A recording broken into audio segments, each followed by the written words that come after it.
Ron, so the Washington Post, just amazing story. Top aides leaked memo details Bill Clinton Inc. Talk about $66 million that they think they can shake down from people who are also giving money to the foundation.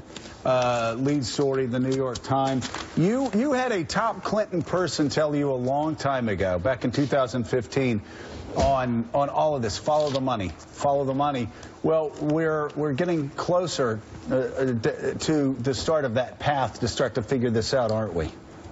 Yeah, first of all, fact check. I'm not retired. I'm associate publisher of Crane's Detroit Business, working harder than I ever did in Washington. But you're not on the Eastern Seaboard. So I'm not on the Eastern Seaboard. I'm out in the real world here. You're smoking cigars and just watching like football games, right? Whenever I can, yeah. Hey, Lions won last week. They beat the Redskins. Yeah, there you go. Anyhow, yeah, look, I did that story, the one you're talking about, when this scandal first broke in early 2015, and it was based on a person very close to the Clintons, who I'd known for a long time, who worked for the Clintons for a long time, who was saying, you know, getting to the motive of why she had this secret server, and it was because of the circle of enrichment, the phrase that the Washington Post pulled up today.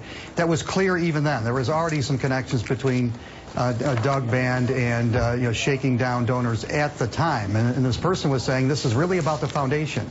It's not about the email. And more importantly, Joe, you know, for the next 18 months, I wrote story after story basically begging the Clintons to stop taking foreign money, to come clean with this email, to turn over to the Inspector General the secret server, to stop lying about what went into this. And that wasn't just me pulling it out of thin air. It was Democrats, a lot of people who I've known for a long time, close to the Clintons, calling me up and emailing me and saying, did you think of this? Did you think of this? Did you think of this?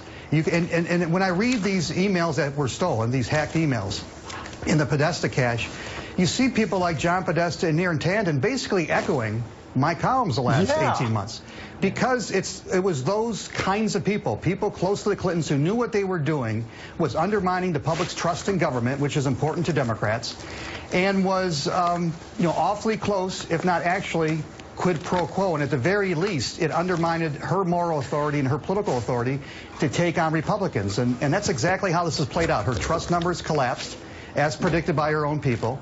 And we now see, you know, Doug Band has put in writing in that memo the worst fears of the Clinton folks, not Ron Fournier, but the Clinton folks, who for months now have been begging the Clintons to come clean. And it's remarkable, isn't it, that people like Ron have been bashed by Clinton supporters for over a year, just torn to shreds, whether it's in emails or on Twitter or public comment or on cable news, tearing Ron Fournier to shreds for saying the same exact thing that Clinton's campaign team was saying behind closed doors, trying to get her to come forward and come clean.